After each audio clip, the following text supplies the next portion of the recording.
Bismillahirrahmanirrahim. Assalamualaikum warahmatullahi wabarakatuh. Alhamdulillahilladzi arsala rasulahu bil huda wa dinil haqq liyuzhirahu 'alad dini kullihi wa kafa billahi syahida. Asyhadu an la ilaha illallah wahdahu la syarikalah wa asyhadu anna Muhammadan abduhu wa rasuluh la nabiyya wa la rasula ba'da. Allahumma shalli ala sayyidina Muhammad wa ala ali sayyidina Muhammad. Qala ta'ala fi kitabihil karim. A'udzu billahi minasyaitonir rajim. Bismillahirrahmanirrahim. Ya ayyuhalladzina amanu taqullaha haqqa tuqatih wa la tamutunna illa wa antum muslimun. Shadaqallahul azim.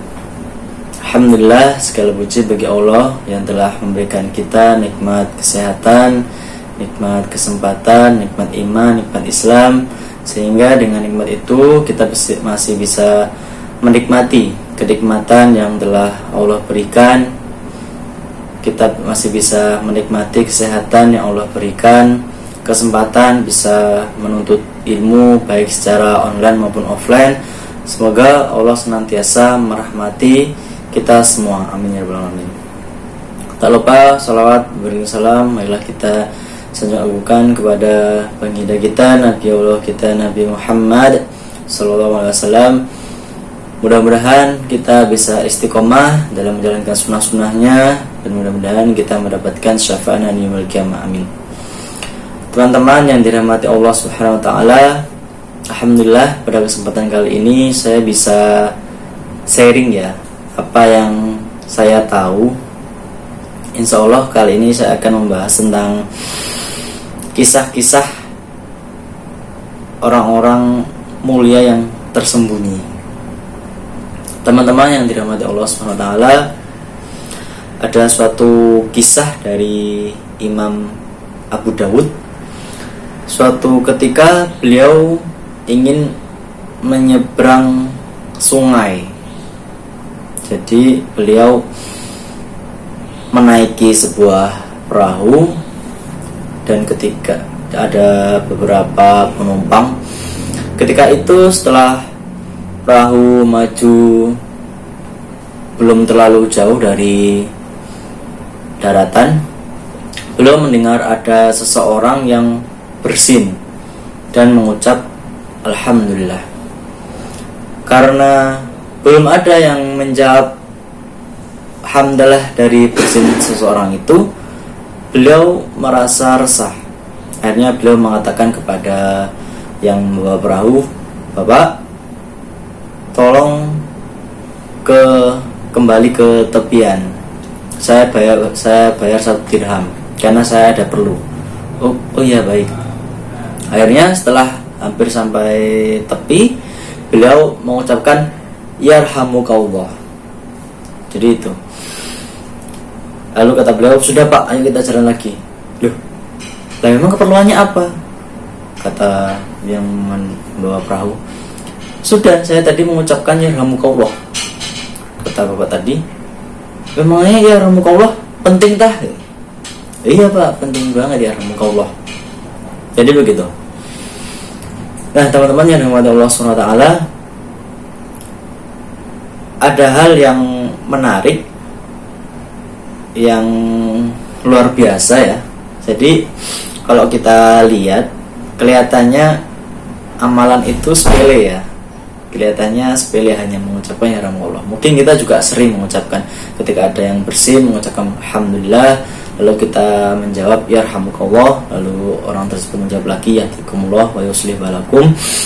Kelihatannya sepele, tapi teman-teman yang dirahmati Allah SWT, akhirnya pada saat itu kan kejadiannya siang hari. Nah, ketika malam hari itu ada hal yang luar biasa. Seluruh penumpang itu bermimpi dengan mimpi yang sama. Mimpinya apa? Mimpinya mereka mendengar suara Abu Dawud telah membeli surga dengan 1 dirham. Jadi Masya Allah, Imam Abu Dawud membeli surga dengan 1 dirham yang beliau bayar kepada pembawa perahu tadi untuk ke tepian hanya dengan mengucap yarhamukallah. Jadi begitu. Ini adalah kisah yang pertama. Sungguh kisah yang membuat saya tidak ingin menyepelekan satu amal yang kecil pun. Bahkan ketika ada misal di jalan ada duri, itu hendaknya kita singkirkan, walaupun kelihatannya sepele, tapi di mata Allah belum tentu itu amalan yang kecil. Nah, teman-teman yang dirahmati Allah SWT, kisah yang kedua adalah kisah yang terjadi di kota Damaskus. Jadi ada seorang pemuda yang bernama Muhammad. Jadi pemuda ini adalah penjual kipas keliling. Ya, pemuda ini ya walaupun hanya sekedar penjual kipas, tapi beliau memiliki wajah yang lumayan tampan. Nah, ketika beliau meneriakkan jualannya kipas, ada seorang wanita dari satu rumah memanggil beliau dari balik pintu. Saya mau beli kipas itu. Akhirnya Muhammad pun masuk ke rumahnya tersebut. Dan ketika itu setelah Muhammad itu masuk, wanita itu menutup pintu dan menguncinya. Ya, awalnya tidak ada hal yang dicurigai oleh Muhammad. Nah, akhirnya Muhammad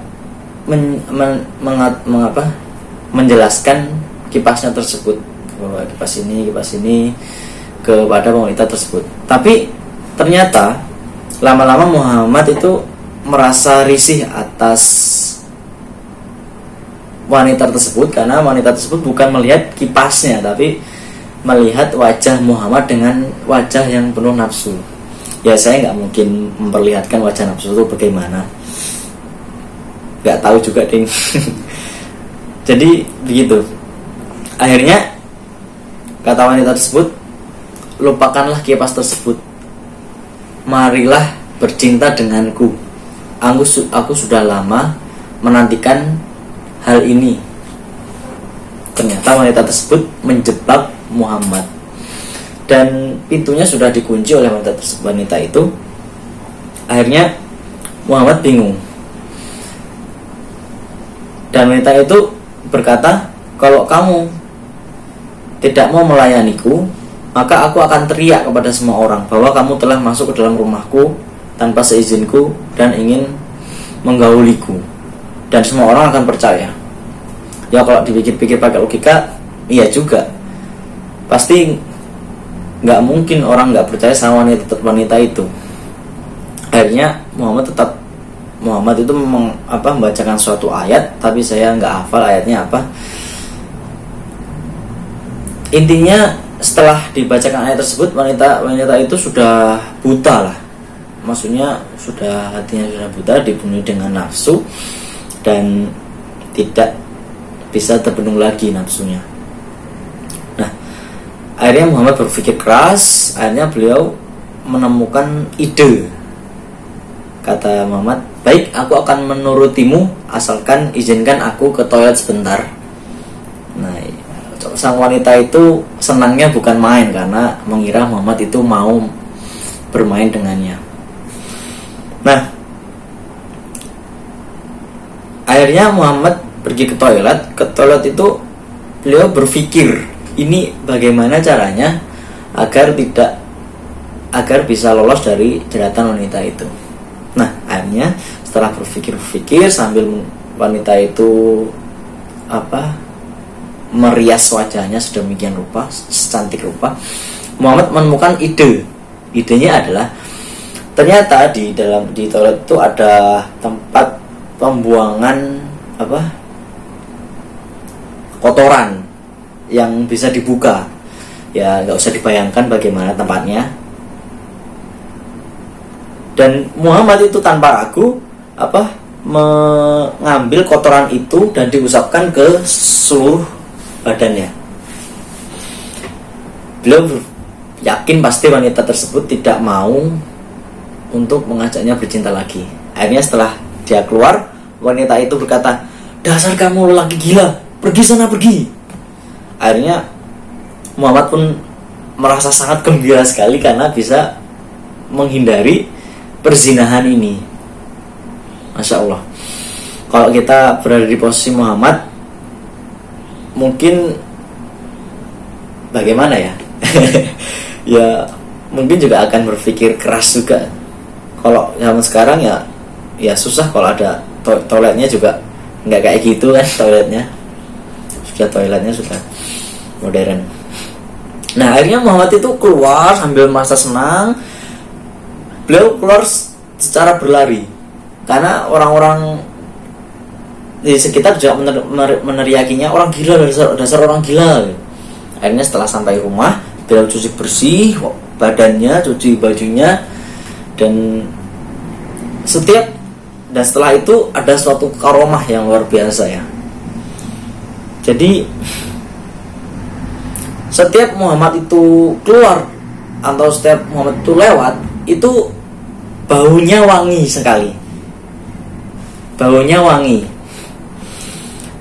Ya itu mungkin suatu karomah yang Allah berikan kepada beliau karena telah menjauhi atau menolak suatu perzinahan. Ini Masya Allah. Dan setelah itu beliau diberi julukan Muhammad Al-Miski. Itu. Jadi seperti itu kisahnya. Nah, teman-teman yang dirahmati Allah Subhanahu wa taala, ada kisah satu lagi yang kisah ini cukup familiar, tapi kalau bagi saya tetap sangat menginspirasi ya. Jadi ketika zaman Rasulullah dulu, ada seseorang yang ingin sekali bertemu dengan Rasulullah, tapi nggak bisa bertemu sampai Rasulullah wafat. Jadi beliau nggak bisa disebut sahabat, tapi disebutnya tabiin, karena sahabat itu bertemu dengan Rasulullah, mengimani Rasulullah. Tapi karena beliau tidak bertemu dengan Rasulullah, jadi beliau dipanggil tabiin. Nah, namanya adalah Uwais Al-Qarni. Ini sangat masyhur ya kisah ini ya. Tapi mudah-mudahan bisa memberikan semangat kita lagi. Jadi Uwais Al-Qarni ini adalah seorang pemuda Yaman yang sangat berbakti sekali kepada orang tuanya. Nah, beliau itu ingin sekali berangkat ke Mekah, ingin sekali menunaikan haji ibunya.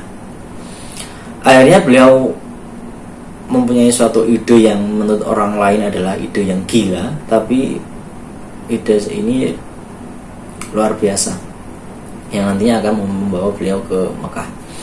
Jadi beliau setiap membeli keledai, setiap hari beliau angkat tuh keledai, naik turun gunung, terus sampai badannya kekar. Tapi di samping itu beliau memiliki badan yang kurang sempurna. Wallahu alam mana yang kurang sempurna. Akhirnya Rasulullah telah mengabarkan kepada para sahabat, jadi akan ada rombongan haji dari Yaman yang salah satunya itu bernama Uwais Al-Qarni. Jika engkau bertemu dengannya, mintalah doanya sangat mustajab. Akhirnya ketika setiap ada jamaah dari Yaman itu selalu bertanya, apakah ada yang bernama Uwais Al-Qarni? Nggak ada. Sampai Rasulullah wafat, dilanjutkan Abu Bakar, terus Umar, apakah ada yang namanya Uwais Al-Qarni? Nah, ketika Umar menjadi Amirul Mukminin, menjadi khalifah, beliau menemukan, bertanya kepada rombongan haji Yaman, apakah ada rombongan haji yang namanya Uwais Al-Qarni? Oh, ada. Dia itu kesini dengan menggendong ibunya. Jadi ternyata motif beliau naik turun gunung menggendong keledai itu latihan untuk menggendong ibunya dari Yaman ke Mekah. Masya Allah.